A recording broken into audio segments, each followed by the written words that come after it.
1 aos Tessalonicenses, capítulo 5, versículos 1 a 11. Assim diz o Senhor. Irmãos, no que se refere aos tempos e às épocas, não há necessidade de que eu lhes escreva, porque vocês sabem perfeitamente que o dia do Senhor vem como ladrão à noite. Quando andarem dizendo paz e segurança, eis que lhes sobrevirá repentina destruição, como vêm as dores de parto à mulher que está para dar à luz, e de modo nenhum escaparão. Mas vocês, irmãos, não estão em trevas, para que esse dia os apanhe de surpresa como ladrão, porque vocês todos são filhos da luz e filhos do dia. Nós não somos da noite nem das trevas. Assim, pois, não durmamos como os demais, pelo contrário, vigiemos e sejamos sóbrios. Ora, os que dormem, é de noite que dormem, e os que se embriagam, é de noite que se embriagam. Nós, porém, que somos do dia, sejamos sóbrios, revestindo-nos da couraça da fé e do amor, e tomando como capacete a esperança da salvação. Porque Deus não nos destinou para a ira, mas para alcançar a salvação mediante nosso Senhor Jesus Cristo, que morreu por nós, para que quer vigiemos, quer durmamos, vivamos em união com Ele.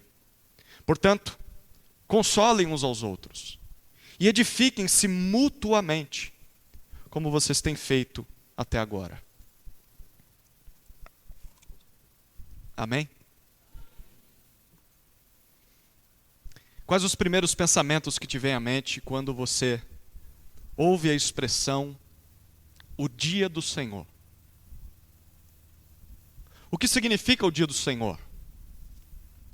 Quando ele acontecerá?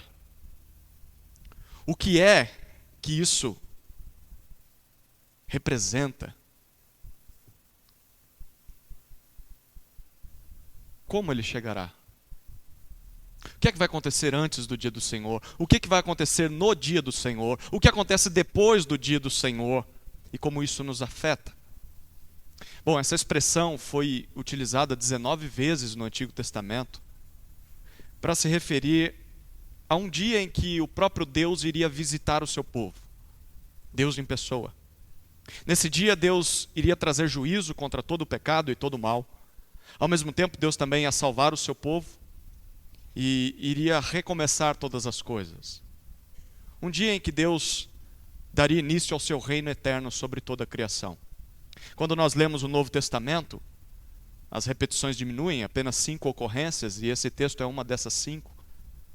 Nós descobrimos que esse mesmo dia do Senhor, prometido no Antigo Testamento, se une ao dia em que Jesus Cristo, que está à direita de Deus, reinando sobre o universo, Jesus voltará. E Jesus vai cumprir todas as promessas que Deus fez no Antigo Testamento. Em outras palavras, o Novo Testamento nos diz que o dia do Senhor será o último dia da história. O dia do Senhor é o dia em que, através da pessoa de Jesus, no retorno de Jesus, Deus vai julgar todos os homens, Deus vai redimir e salvar o seu povo, e Deus vai dar início à nova criação. Bom, por não ter tido muito tempo entre os Tessalonicenses, quando pregou o Evangelho lá, o apóstolo Paulo precisou escrever essas palavras que nós lemos aqui. A igreja em Tessalônica é uma igreja recente, tem 1 ano só de existência. Por isso havia muitas dúvidas, havia várias áreas que eles sequer sabiam sobre a fé cristã. E Paulo escreve essa carta para tratar especificamente desses temas a partir do capítulo 4. A gente já viu que ele falou sobre pureza na área sexual. Ele falou também sobre a prática do amor fraternal. E no sermão de domingo passado, Paulo falou sobre o que acontece com os crentes que morrem crendo em Jesus, antes do seu retorno. Agora, Paulo trata de um quarto assunto que está relacionado com o anterior. Como será a vinda de Jesus? Ou quando isso se dará? Quando será o dia do Senhor? Será que o Senhor virá mesmo? Se Jesus virá novamente, quando isso acontecerá? E o que é que vai acontecer após esse retorno? E a pergunta principal, que é provavelmente a pergunta principal no coração dos Tessalonicenses é: como nós devemos esperar esse dia? Bom, como crentes em Jesus devem aguardar o dia do Senhor? Com 3 atitudes. Primeira atitude, com consciência. Versículos 1 a 3. Segunda atitude, com vigilância. Versículos 4 a 8. Terceira atitude, com esperança. Versículos 9 a 11. Primeira atitude, como devemos esperar o dia do Senhor? Aguarde o dia do Senhor com consciência. Olha o que dizem os versículos 1 a 3. Irmãos, no que se refere aos tempos e às épocas, não há necessidade de que eu lhes escreva. Porque vocês sabem perfeitamente que o dia do Senhor vem como ladrão à noite. Quando andarem dizendo paz e segurança, eis que lhes sobrevirá repentina destruição, como vêm as dores de parto, a mulher que está para dar, e de modo nenhum escaparão. Para começar a falar sobre esse tema, Paulo chama os Tessalonicenses de irmãos. Você viu isso no versículo 1? Filhos de Deus, membros da família de Deus. Sabe o que isso significa? Que aquilo que a gente vai aprender nesses versículos aqui só tem sentido ou só fazem efeito na vida de quem crê em Jesus. Então, se esse não é o seu caso, eu quero te convidar especialmente a repensar a respeito disso. Você precisa crer nessas palavras. Você precisa se render a Cristo. Essa é a mais pura verdade, caso você aceite isso, creia nisso ou não. Bom, o que é que irmãos precisam saber, ou melhor, o que Paulo tem a dizer aos irmãos em Tessalônica e a nós hoje aqui? Algo sobre os tempos ou épocas, é o que ele diz ainda no versículo 1. Isso aqui, como eu disse, está relacionado com o que ele disse no final do capítulo 4. Nos versículos 16 e 17 do capítulo 4, ele falou sobre a vinda do Senhor Jesus. A gente viu na semana passada que o imperador César, vez ou outra ele visitava suas províncias, e nesse dia era o dia do encontro com o imperador. Dava-se o nome de a vinda do rei. E esse era o termo grego, essa é a tradução do termo grego chamado parousia. Lembra disso? Pois Paulo disse que Jesus, o Rei dos Reis, o verdadeiro Senhor, ele também terá uma parousia final. Ele também virá, haverá uma segunda vinda, uma visitação. E o que Paulo está dizendo aqui é, se Jesus vai voltar, talvez a pergunta que eles estivessem fazendo é, quando isso vai acontecer? Qual é o dia ou a hora? Esse é o significado da palavra tempo. Qual é a ocasião ou a época? É possível nós termos uma informação precisa sobre quando é que Jesus vai voltar? Bom, a resposta de Paulo qual que é no versículo 1? Não há necessidade de escrever algo novo sobre esse assunto. O motivo, ele diz no início do versículo 2, porque vocês sabem perfeitamente, vocês estão inteirados com precisão tudo aquilo que é necessário saber sobre esse tema. Em outras palavras, o que Paulo está dizendo aqui é o seguinte, gente, eu já disse tudo que eu sei sobre isso. Deus não me revelou mais coisas. Tudo que eu sabia, eu disse para vocês. Mas vocês também ouviram tudo o que precisavam. Para cumprir o que eu estou dizendo para vocês nessa carta, para viver uma vida de obediência a Deus, vocês não precisam de mais nada. É só isso que vocês precisam. Queridos, só essas palavras de Paulo já são suficientes para a gente colocar por terra todas aquelas tentativas fracassadas na história de pessoas que, não só no passado, mas hoje também, pessoas que tentam calcular ou definir qual será o dia, o ano, a época exata do retorno de Cristo. Já ouviu falar disso? De gente que profetizou que seria tal ano? Na nossa época a gente teve, no ano 2000, né? Começou isso lá atrás, no ano 1000, depois no ano 2000, aí ficou 2012, aí vai empurrando para frente.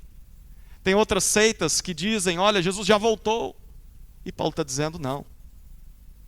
Na verdade, o próprio Jesus já tinha dito isso.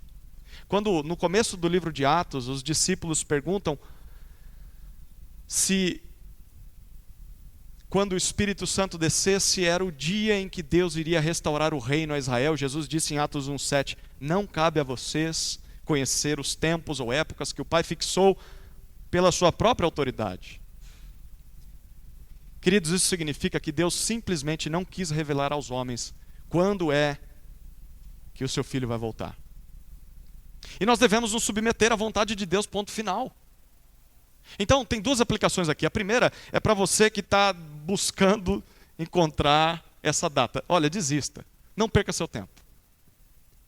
Não perca seu tempo tentando definir, encontrar em livros, na astrologia, em sábios da nossa época.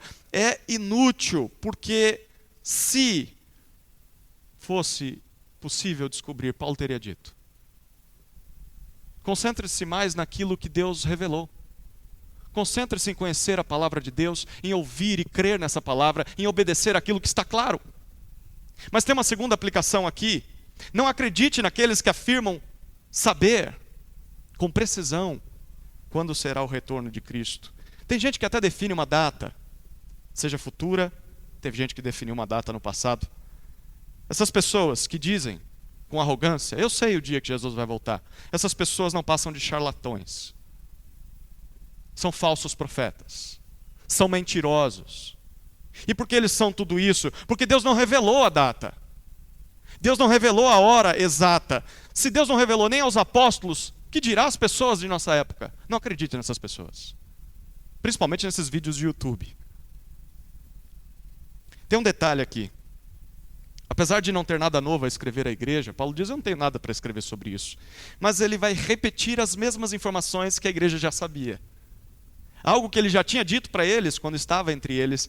E isso aponta para o papel de um pastor, de um presbítero, de um pregador.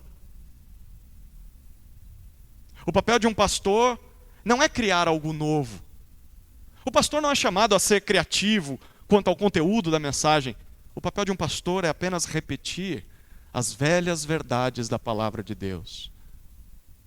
É isso que a igreja deve esperar de um pastor, é isso que um pastor deve fazer. O seu trabalho é ler, explicar e aplicar as velhas, mas poderosas verdades da palavra de Deus. Por mais que isso pareça repetitivo. Por mais que a maioria das pessoas não queira ouvir esse livro antigo, esse é o trabalho de um pastor. Mas também isso aponta para o nosso papel como rebanho, como ouvintes, como ovelhas. Nós precisamos ser lembrados constantemente daquilo que nós já sabemos. Por isso que Paulo vai repetir aqui. Porque a nossa tendência qual que é? É esquecer. A nossa tendência é não nos lembrarmos das verdades da palavra de Deus. Então, para isso, nós precisamos ler a Escritura. Nós precisamos ouvir a Escritura sendo pregada. Nós precisamos dar valor à pregação da palavra. Senão a gente esquece. E na hora da calamidade, falta esperança. O que é que nós já sabemos perfeitamente, ou deveríamos saber através da Escritura, Paulo? Bom, ele diz ainda no versículo 2: o dia do Senhor vem como ladrão à noite. Imagem curiosa, não é? Um ladrão à noite. Sabe quem pintou essa imagem? Foi o próprio Senhor Jesus. Em Mateus capítulo 24, Jesus disse o seguinte: se o pai da família soubesse a que hora viria o ladrão, vigiaria? Imagine isso. Você quer proteger a sua família. E que ladrão é louco de falar, olha, eu vou passar na sua casa às 3 da manhã. Se você soubesse disso, o que você faria? Hã? Jesus diz, se ele soubesse, ele vigiaria, não deixaria a sua casa, que a sua casa fosse arrombada. Faria alguma coisa. Então Jesus diz, por isso, estejam também vocês preparados, porque o Filho do Homem virá a hora em que vocês menos esperam. Como um ladrão que invade uma casa de madrugada enquanto todo mundo está dormindo, Jesus voltará de surpresa. Jesus voltará quando as pessoas menos esperarem. Essa é a hora de perguntar: e aí? Você está preparado para esse retorno? Sabe quem não vai estar preparado para esse retorno? Paulo dá um exemplo no versículo 3. Ele diz: quando andarem dizendo paz e segurança. Esse aqui era o slogan do Império Romano. O Império Romano se orgulhava da chamada Pax Romana, a forma com que eles conquistaram paz em toda a terra, claro, derramando muito sangue, provocando muita guerra. Mas eles diziam que havia paz e segurança. Através das mãos de Roma, o mundo inteiro encontrou paz e segurança. Bom, em outras palavras, sabe o que Paulo está dizendo aqui? Sabe quando Jesus vai voltar? Quando as pessoas acharem que conseguem resolver os seus problemas sozinhas. Jesus vai voltar quando governos ou países, nações, indivíduos pensarem que estão melhorando o mundo com as próprias mãos. Jesus vai voltar quando as pessoas afirmarem que não precisam de Jesus para consertar a humanidade. Não precisam de Jesus para consertar suas próprias vidas. Quando é que o mundo não foi assim? Era assim naquela época, com o Império Romano. E ainda é assim hoje, não é assim hoje? As pessoas continuam afirmando a mesma coisa, claro, com outras palavras, mas as palavras das pessoas dos nossos dias expressam uma autonomia, uma imagem de que eu não preciso de Deus, eu consigo viver bem, eu posso viver feliz, em paz e segurança, completamente dependente de mim mesmo. Sabe o que significa o que Paulo está dizendo aqui? Jesus pode voltar a qualquer momento, porque as pessoas ainda hoje dizem paz e segurança. E quando Jesus vier, o que é que vai acontecer às pessoas que acham que não precisam de Deus? Vivem como se Ele não existisse? Bom, Paulo diz no versículo 3, eis que lhes sobrevirá repentina destruição. A imagem aqui é de uma ruína que vai chegar por completo, de imediato e de forma inesperada. Quanto menos esperarem, o juízo de Deus contra os seus pecados os atingirá. E ele termina o versículo 3 dizendo, isso será inescapável, como vêm as dores de parto a uma mulher grávida, uma mulher que está para dar à luz. Todo pai e mãe aqui sabe que quando uma grávida começa o trabalho de parto, não dá para evitar o processo. Né? Eu me lembro da Tamires, agora no terceiro, no parto da Maria. A Tamires começou as contrações, minha sogra estava em casa e ela fingiu que nada estava acontecendo. Né? Eu não sei porque mulher também que está para dar à luz fica escondendo isso. Né? Eu acho que é para não ir para o hospital logo, fica enrolando. E aí a Tamires ficou lá, ela estava meio esquisita, a turma jantou e minha sogra foi embora. Quando minha sogra foi embora, a gente deitou na cama, eu olhei para ela, você não está bem, né? E ela falou, eu acho que começou. Ali, todo pai já sabe, toda mãe já sabe o que vai acontecer. Não sabemos? As próximas horas vão ser horas de muita alegria, de muita dor, de muita agonia, de muita ansiedade, de muita sujeira. O corpo vai, desculpem o termo, mas o corpo daquela mulher vai expelir aquela criança. Vai expulsar aquela criança. Chegou a hora daquela criança sair. Viva ou morta, ela vai sair. Assim será o dia do Senhor. Por mais que as pessoas sem Jesus afirmem, repitam para si mesmas, tudo vai ficar bem. Nós não precisamos da ajuda de Deus, nós não precisamos nos submeter a Deus, nós não precisamos desse negócio de evangelho, nós não precisamos desse negócio de igreja. Jesus voltará. E quando Jesus voltar, nenhuma dessas pessoas vai escapar do justo juízo contra os seus pecados. Queridos, não, para essas pessoas não vai ficar tudo bem.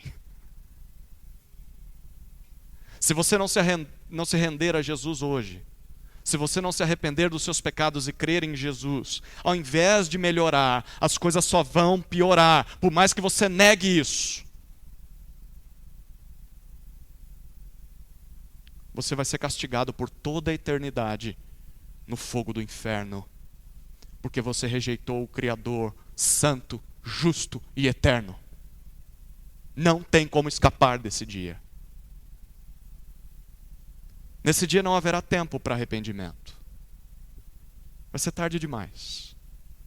Se você está esperando que vai entregar sua vida para Cristo daqui a alguns anos, porque talvez você não viveu ainda tudo que poderia viver sem Cristo, porque acha que no final da vida, talvez com uma doença, você possa buscar a Deus, e Deus, claro, Ele pode te receber de braços abertos, mas quem garante que você vai estar vivo amanhã? Quem garante que Jesus não possa voltar ainda hoje? Então aproveite a chance de fazer isso agora. Não fica deixando para depois, porque quando Ele voltar não vai ter mais segunda chance. Se arrependa e creia no Evangelho. Mas isso aqui também tem uma aplicação muito pertinente para aqueles que sofrem injustiças ou sofreram injustiças, males nesse mundo. Nós podemos lembrar que um dia Deus fará justiça contra todo o mal, contra todo o pecado. Nesse dia a vingança virá. Então nós não precisamos nos vingar.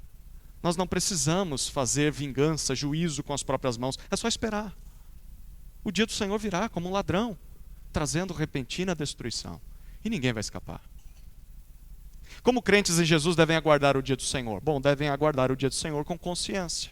A consciência de que será um dia de destruição inesperada e inescapável para os que não confiam em Jesus. Mas há uma segunda atitude. Aguarde o dia do Senhor com vigilância. Vigilância. Olha o que dizem os versículos 4 até 8. Mas vocês, irmãos, não estão em trevas, para que esse dia os apanhe de surpresa como ladrão. Porque vocês todos são filhos da luz e filhos do dia. Nós não somos da noite nem das trevas. Assim, pois, não durmamos como os demais. Pelo contrário, vigiemos e sejamos sóbrios. Ora, os que dormem, é de noite que dormem. E os que se embriagam, é de noite que se embriagam. Nós, porém, que somos do dia, sejamos sóbrios, revestindo-nos da couraça da fé e do amor, e tomando como capacete a esperança da salvação. Quando Jesus voltar, os descrentes serão pegos de surpresa. Não vão escapar do juízo. Tá, mas e os crentes? E quanto aos que creem em Jesus? O que vai acontecer com eles? É o que diz Paulo no versículo 4. Mas vocês, de Tessalônica, e nós, de Atibaia hoje, irmãos em Cristo, não estão em trevas. Vocês não estão ignorantes. Vocês não estão cegos como os descrentes, para que esse dia os apanhe de surpresa como ladrão. Sabe o que Paulo está dizendo aqui? Ele está dizendo que só será surpreendido pelo retorno de Jesus. Mesmo que a gente não saiba o dia ou a hora, só vai ser surpreendido quem ainda está em trevas. Só vai ser surpreendido quem não conhece Jesus, ou não se entregou a Jesus, quem não conhece a Escritura. Porque para os crentes em Jesus, esse dia não vai ser um dia triste. Para os crentes em Jesus, esse dia não vai ser um dia de surpresa. Para os crentes em Jesus, esse é um dia esperado. Esse é um dia ansiado pelos crentes em Jesus. Eles desejam ver esse dia chegar. Quem realmente ama Jesus, deseja que Jesus volte o quanto antes. Porque esse é o cerne, é o coração da nossa esperança. O retorno de Cristo é o que nós queremos que aconteça. Portanto, se você não vê o retorno de Jesus com esses olhos, das duas possibilidades, apenas uma. Primeiro, se você não olha para o dia do Senhor com esperança, mas está com medo desse dia chegar, primeira possibilidade, você é um crente, mas que tem amado demais esse mundo. Você está namorando muito com o pecado. Você está flertando muito e se entregando muito ao pecado. Está olhando para esse mundo como se ele fosse a sua última esperança. Ele não é. E talvez isso está te assustando. Hoje é o dia de você se arrepender dos seus pecados e voltar para o caminho do Senhor. Voltar a se aproximar do Senhor. Mas tem uma segunda possibilidade. Se você teme esse dia, se você, ao ler esse texto, está pensando, eu vou estar no grupo dos que vão ser assaltados como esse ladrão. Bom, então a segunda possibilidade, verdadeiramente, você continua como um descrente. Então, você precisa fazer isso ainda hoje. Sabe por que isso é assim?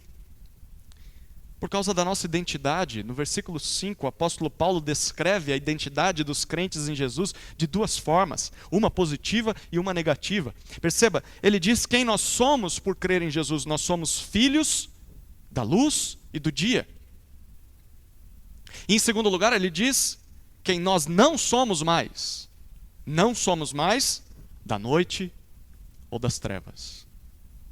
A imagem que Paulo pinta aqui é uma imagem complexa, difícil de compreender, mas é mais ou menos o seguinte: quando Jesus vier na sua parousia, no seu retorno, o dia do Senhor, um novo dia vai raiar, um dia perfeito, um dia eterno. A nova criação vai ter início. Nesse novo dia, que vai ser eterno, um dia santo, um dia de descanso, o descanso prometido por Deus ao seu povo desde o Antigo Testamento. Nesse dia não haverá mais pecado, não haverá mais maldição, não haverá mais morte. Nesse dia os homens vão viver para sempre na presença de Deus, como que planetas girando em torno dos sistemas, em torno do Sol no sistema solar. Todos os seres humanos redimidos pelo sangue de Cristo estarão lá, ao redor daquele que iluminará todas as coisas. Não haverá mais necessidade de sol. Ele será a luz. E segundo Paulo, por crermos em Jesus, nós já participamos desse novo dia. Esse novo dia que vai chegar. O que Paulo está dizendo é que é como se nós já estivéssemos lá. Para Deus isso já é uma garantia, é uma certeza para nós. Então, apesar de ainda estarmos nesse mundo, ainda vivemos nesse mundo de trevas, marcado pelo pecado, pela morte, pela dor, pela violência, pela maldade, nós não somos mais parte desse mundo, como éramos antes. Nós somos cidadãos do novo céu e da nova terra. É assim que Deus nos vê, porque nós cremos em Jesus, porque nós nascemos de novo. Então nós precisamos nos lembrar, primeiro, que quem crê em Jesus já está na luz, já está no dia. Quem crê em Jesus já participa da nova criação de Deus, mesmo que ainda viva nessa terra. Mesmo que os outros digam o contrário, tá? Mesmo que as pessoas não acreditem na tua conversão e digam, mas você é o mesmo. Você não mudou muita coisa, não.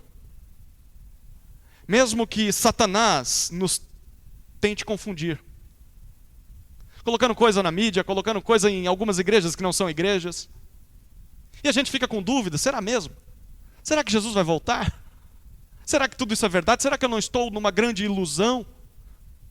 Mesmo que a nossa própria consciência nos acuse quando nós tropeçamos. Ah, eu acho que não. Eu acho que você não nasceu de novo. Eu acho que você não crê em Jesus de fato. Porque de novo você caiu nesse pecado. Queridos, nós precisamos lembrar, quem crê em Jesus já está na luz. Já está no dia. Já faz parte da nova criação. Mas precisamos nos lembrar também de que quem não crê em Jesus, segundo Paulo aqui, ainda está na noite. Ainda está em trevas. Mesmo que essas pessoas não acreditem. Mesmo que essas pessoas neguem. E mesmo que não pareça. Porque aparentemente, a gente às vezes olha para a vida dos descrentes e parece que ela está muito melhor do que a nossa, né? A gente faz tudo certo. A gente busca a Deus, a gente ora, a gente jejua, a gente lê a Bíblia, a gente se esforça para deixar Jesus transformar a nossa vida, a gente trabalha honestamente.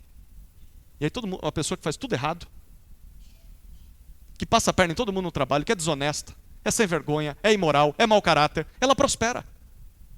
Ela tem um carro melhor que o seu, ela tem uma casa melhor que a sua, ela tem uma saúde melhor que a sua, ela fuma a vida inteira, e você está com problema de saúde e ela não. Parece que ela que está no dia. Parece que ela é que está na luz. Não. Segundo a Escritura, mesmo que aparentemente essas pessoas sejam prósperas, inteligentes, cultas, poderosas, elas estão perdidas no pecado. Elas ainda estão nas trevas. A gente precisa lembrar disso. O que isso deve produzir em nossas vidas, ainda nessa terra de trevas? Bom, a resposta de Paulo no versículo 6 é assim, pois, ou portanto, consequentemente. Sabe o que você faz uma vez que você sabe disso? Ele oferece 3 aplicações. A primeira aplicação do versículo 6: não durmamos como os demais. Se os descrentes vivem ignorantes e ignorando a Jesus, achando que não precisam de Deus, achando que conseguem produzir paz e segurança com as próprias mãos, bom, se eles vivem assim, nós não devemos viver dessa forma. Queridos, como crentes em Jesus, o nosso estilo de vida, e aqui você pode colocar tudo no mesmo pacote: os nossos valores, as nossas ideias e ideais, os nossos alvos, os nossos sonhos, as nossas metas, os nossos tesouros, as nossas prioridades, o nosso caráter, as nossas atitudes, o nosso casamento, a criação dos nossos filhos, a forma com que lidamos com o pecado, o nosso estilo de vida não deve se parecer com o das demais pessoas. Porque as demais pessoas vivem como se Deus não existisse. Então, se a minha e a sua vida está semelhante às pessoas, a vida das pessoas que estão em trevas, tem alguma coisa errada. Não neles, porque eles estão em trevas, tem alguma coisa errada em nós. Porque, segundo Paulo, viver no pecado, diante da iminência do juízo, que vai vir como um ladrão, viver no pecado é como dormir. Viver no pecado é como estar em um sonho, um sono pesado, que na verdade é um pesadelo. Porque quando Jesus voltar, essas pessoas serão acordadas, serão despertadas para a verdadeira realidade. E a verdadeira realidade para elas será juízo. Vai ser tarde demais. Não durmamos como os demais. Segunda aplicação, ainda no versículo 6. Pelo contrário, vigiemos. Literalmente, fiquemos em alerta, atentos, acordados. Cadê o Heraldo? O Heraldo veio hoje? O Heraldo, segurança, não é, Heraldo? Você não ganha para ficar dormindo no trabalho, ganha? Não, tem que estar acordado. Pense no segurança. Paulo está dizendo isso. Fique atento, fique em alerta, fique de olhos abertos. Enquanto todo mundo está dormindo, você é como um sentinela, você é como um vigia. As pessoas estão dormindo para a realidade de Deus, dormindo para o retorno de Jesus. Nós não devemos imitar essas pessoas. Como um vigia, nós devemos estar atentos, não viver sonolentos, como os perdidos vivem. E Paulo termina no versículo 6 dizendo: e sejamos sóbrios. É a terceira aplicação dele. A ideia aqui é de viver de uma forma lúcida, uma forma contida, sábia, prudente. É viver com autocontrole. Uma vez que nós já fomos despertados do sono, já acordamos. Acordou? Você já acordou? Já levantou da cama? Já lavou o rosto? Já está com a roupa para trabalhar? Você já acordou, você não está dormindo mais. Uma vez que você acordou, você não pode viver de forma insensata. Você não pode viver de forma imprudente, desavisada, desatenta. Ao invés de vivermos embriagados, porque a palavra aqui traz essa ideia, na verdade é o contrário de embriaguez. Ao invés de vivermos bêbados, entorpecidos, como os perdidos desse mundo. As pessoas estão bêbadas, não só pelo álcool, não só pelas drogas, entorpecidas pelas drogas. As pessoas estão entorpecidas nos seus pecados, cegas, mortas por seus pecados. Elas não sentem o mal que fazem. Estão mortas nos seus desejos, nas suas cobiças, nos seus prazeres. E quanto mais o tempo passa, mais elas buscam satisfazer a sua alma no pecado. E Paulo diz: nós não. Nós não. Se nós já acordamos, nós devemos viver de maneira sóbria. Sóbria. Conscientes de quem nós somos. Conscientes de onde nós estamos. Conscientes do que Cristo fez por nós. Conscientes de para onde nós vamos. Conscientes do que Deus espera de nós até lá. Sóbrio. Você está sóbrio hoje? Você tem vivido a sua vida de forma sóbria, controlada? Ou você está meio mais ou menos. Um pouquinho alegre, porque tomou um pouquinho a mais de pecado nessa semana. Sejamos sóbrios. Isso porque, versículo 7, os descrentes que dormem e que se embriagam, eles fazem isso de noite. Em outras palavras, Paulo está dizendo, as pessoas que vivem como se não houvesse pecado, as pessoas que vivem como se Deus não existisse, as pessoas que vivem como se o juízo final fosse uma mentira, como se não houvesse céu e inferno, as pessoas que vivem como se não houvesse eternidade, como se tudo que a gente tem é isso aqui. Essas pessoas se entregam às paixões desse mundo e sequer percebem que estão perdidas. Elas não conseguem parar. Eles são da noite. Eles são filhos deste mundo. Eles merecem a destruição que virá no dia do Senhor. Nós, porém, versículo 8, nós, repare a repetição, repare a importância de Paulo. De novo ele diz, nós somos do dia. E como ele disse no versículo 6, sejamos sóbrios. Se de fato a nossa identidade foi alterada por Cristo, se de fato Ele nos acordou, Ele nos despertou no meio da madrugada, e já nos mostrou pelos olhos da fé o novo dia que está raiando, e já mostrou para nós que nós participamos desse dia, se nós já acordamos, nós devemos viver como quem já acordou. E como é que se vive assim, apóstolo Paulo? Bom, de duas maneiras práticas. E no final do versículo 8 ele descreve a imagem de um soldado, como em Efésios capítulo 6, que o Alexandre citou na oração.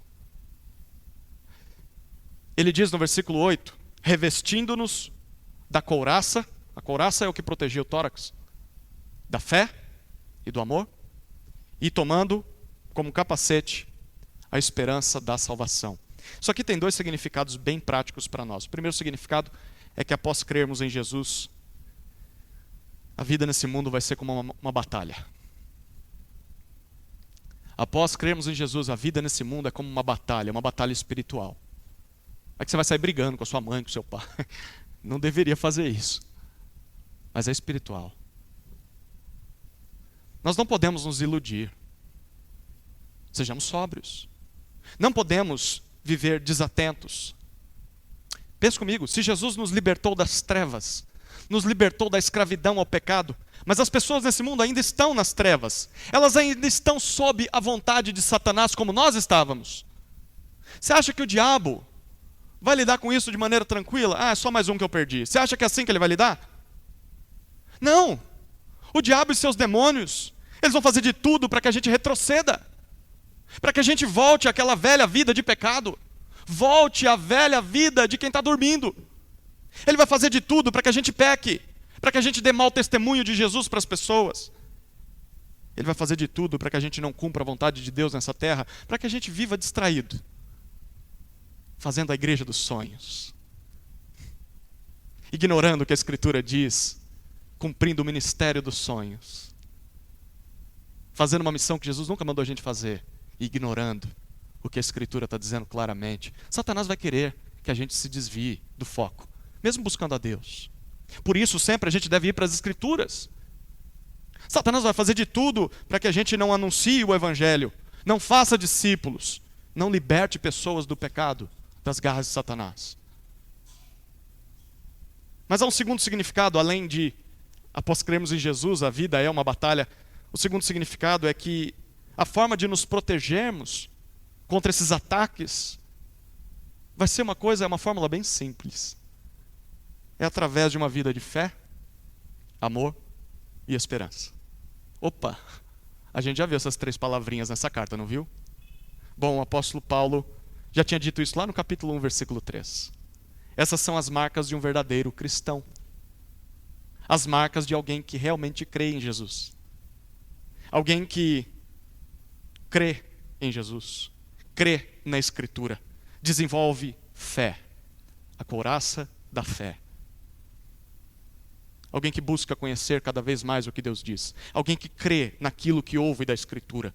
Alguém que confia naquilo que ouve da Bíblia. Mas também nós vamos nos proteger desses ataques não só com fé, mas a couraça também é do amor. Um verdadeiro cristão que vive na luz no dia, é alguém que ama a Deus e ama ao próximo.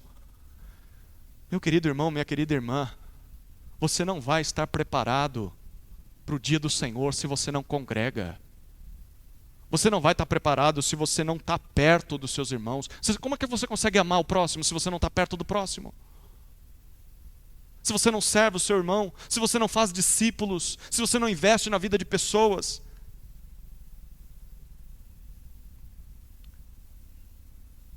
Só vai estar preparado quem tem como capacete a esperança da salvação.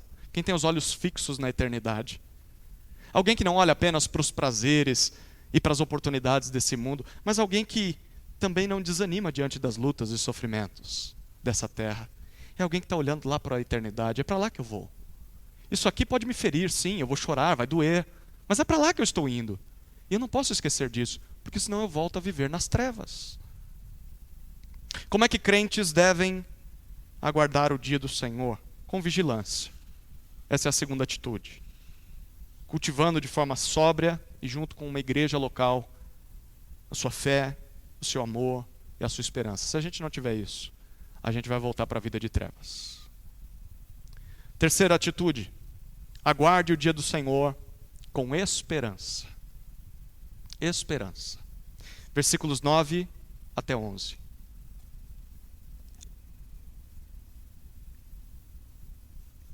Porque Deus não nos destinou para a ira, mas para alcançar a salvação mediante nosso Senhor Jesus Cristo, que morreu por nós, para que quer vigiemos, quer durmamos, vivamos em união com Ele.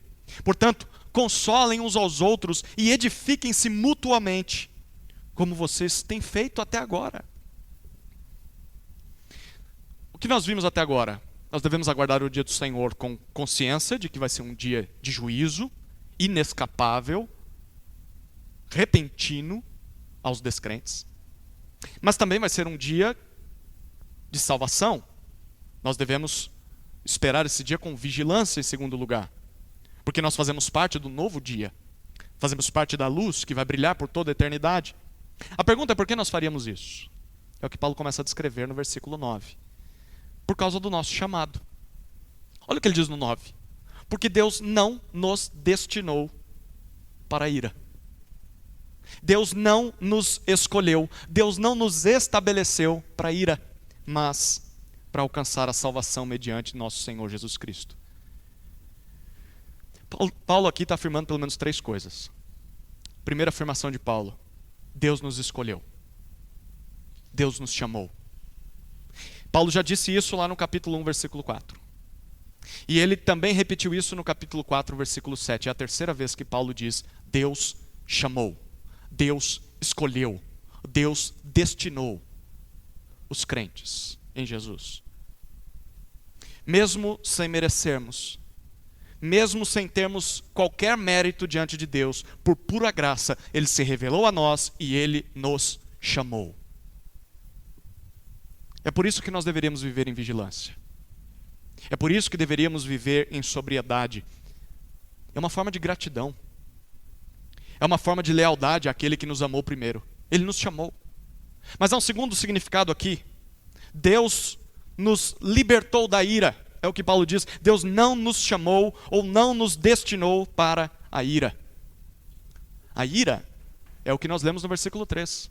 A repentina destruição que sobrevirá aos descrentes no dia do Senhor. Por causa dos nossos pecados, todos nós merecemos ser julgados por Deus. Todos nós merecemos ser condenados. Mas Deus, através do Evangelho, e essa é a mensagem do Evangelho, Deus resolveu essa questão por nós. De uma forma que eu e você nunca seríamos capazes de fazer.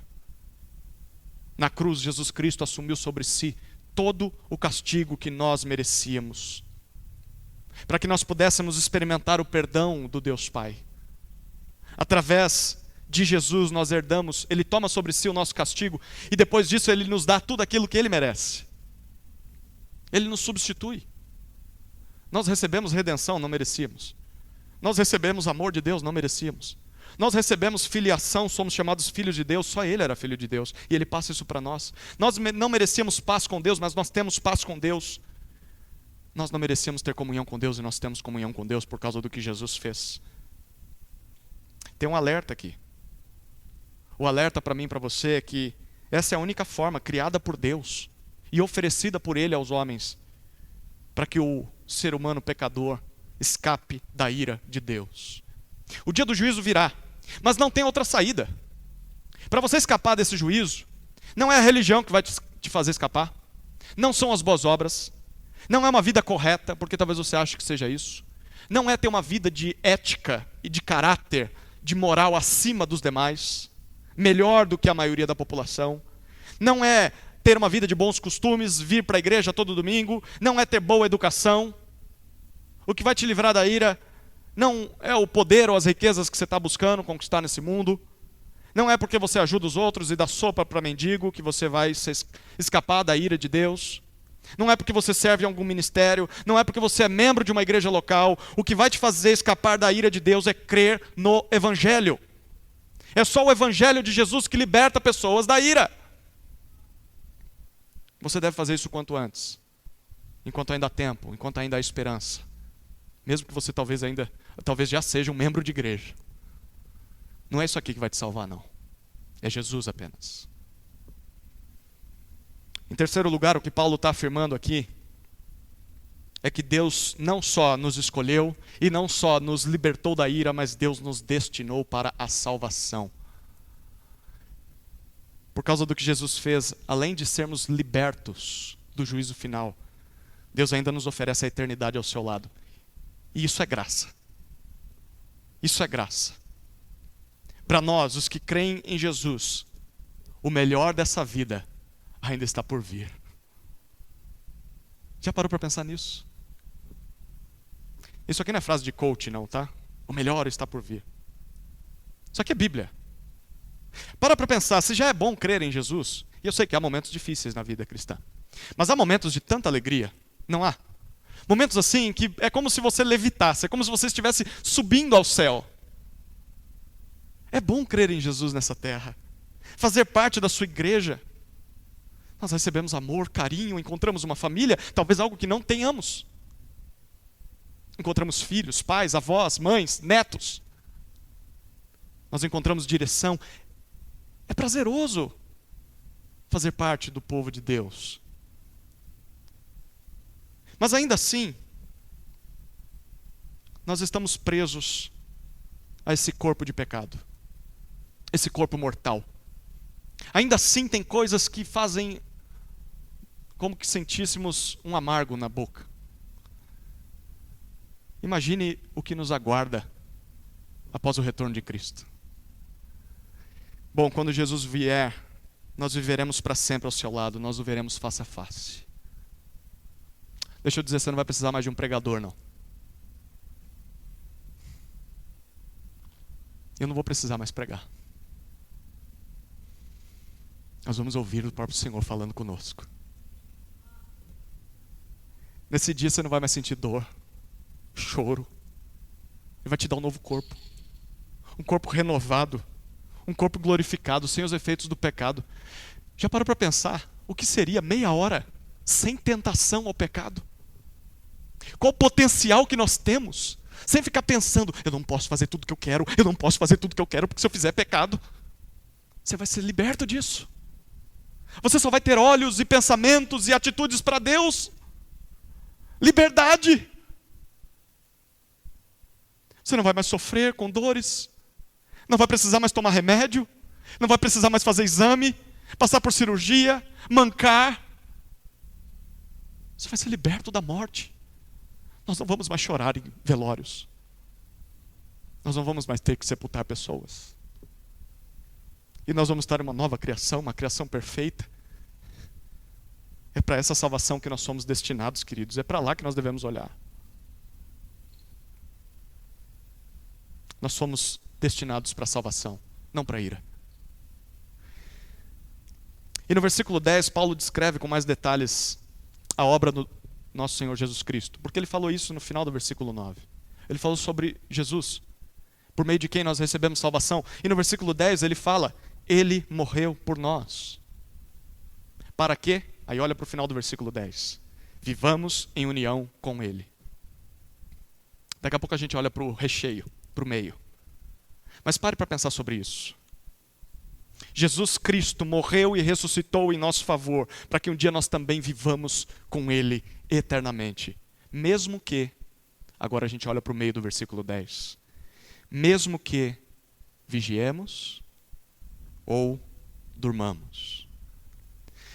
Aqui, esse texto é um grande desafio, porque Paulo está usando a mesma palavra que ele usou no contexto, mas ele está usando as duas mesmas palavras para se referir a duas coisas diferentes. Ele falou sobre vigiar, mas no versículo 8, no versículo 6, versículo 8, o contexto era de estar em alerta. Na vida cristã. Agora ele fala num outro contexto. Parece que é o contexto de estar vivo quando Jesus voltar. Porque isso aqui está ligado com a outra palavra que ele usa. Quer durmamos. Ele acabou de dizer que a gente não dorme mais. Bom, então só pode ser que Paulo está usando o mesmo sentido do final do capítulo 4. Aqueles que dormiram em Cristo. Aqueles que morreram crendo em Jesus. Se Paulo está dizendo isso, o que ele está afirmando é o seguinte: Jesus morreu e ressuscitou em nosso favor, para que um dia a gente viva com Ele. Quer estejamos vivos quando Ele chegar, quer já tenhamos morrido quando esse dia chegar. Um dia nós vamos viver com Ele eternamente. Queridos, isso tem dois significados. O primeiro é que a nossa salvação custou caro. Custou muito caro. A nossa salvação custou a morte do Filho de Deus. Paulo diz, Ele morreu por nós, para que pudéssemos desfrutar de vida eterna. Nós não podemos desprezar isso. O pecado é tão feio, o pecado é tão destrutivo, que não havia outra forma de Deus acabar com o pecado, senão sacrificar o autor da vida, o seu próprio Filho.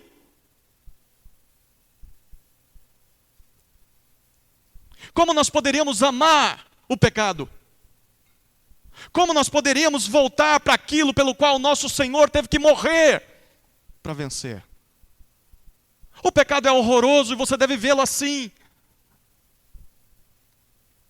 Como é que a gente vai poder viver ignorando que custou cara a nossa salvação? Como que a gente vai ficar brincando com o pecado? Como é que a gente vai ignorar o poder do pecado e nos escravizar? É o que ele quer. Como a gente vai ficar flertando com o pecado? A nossa salvação custou caro e nós devemos dar o devido valor a isso. Mas tem um segundo significado aqui. E esse é mais glorioso do que o primeiro. É que a nossa salvação não depende de nós. A nossa salvação não depende de nós. Paulo está dizendo, Ele morreu por nós, para que quer estejamos acordados, quer já tenhamos morrido, um dia vivamos com Ele. O que Paulo está dizendo aqui, se Jesus voltar e nos encontrar vivos e fiéis, que bênção. Mas talvez Jesus volte e encontre a gente praticando um pecado bem naquele momento. Porque vai vir como ladrão, não vai? E agora? Não deu tempo de pedir perdão. Eu ainda estou guardando mágoa. Eu estou praticando essa coisa horrorosa que eu pratico escondido de todo mundo. Mas eu creio em Jesus. Paulo está dizendo, se Jesus voltar e encontrar você crente, fiel, ou encontrar você praticando um pecado, ou encontrar você vacilante, duvidoso, triste, desanimado, ou se Jesus voltar e você já tiver morrido, você já tiver sido enterrado, os anos se passarem, Paulo está dizendo, por causa do que Ele conquistou por nós na cruz, por sua graça, nós podemos ter certeza de que viveremos em união eterna com Ele. Não depende de nós, depende de Deus. Não depende da tua fidelidade, não depende da forma com que você está conduzindo a sua vida, depende do que Ele fez na cruz. Depende da graça, do caráter, das promessas de Deus. Jesus garante que nós nunca vamos perder a salvação que Ele conquistou por nós, e nós devemos dizer aleluia diante disso. Não depende de nós. Nós temos a responsabilidade de sermos gratos a isso. E como eu demonstro a minha gratidão? Versículo 11. Portanto, Paulo apresenta duas aplicações finais. Primeira, consolem-se uns aos outros. Está vendo isso no versículo 11? Diferente do que muitos fazem quando estudam escatologia. O que é a escatologia? Escatologia é o estudo das últimas coisas, a doutrina dos últimos tempos. Tem gente que quando estuda escatologia, começa a se sentir superior aos demais.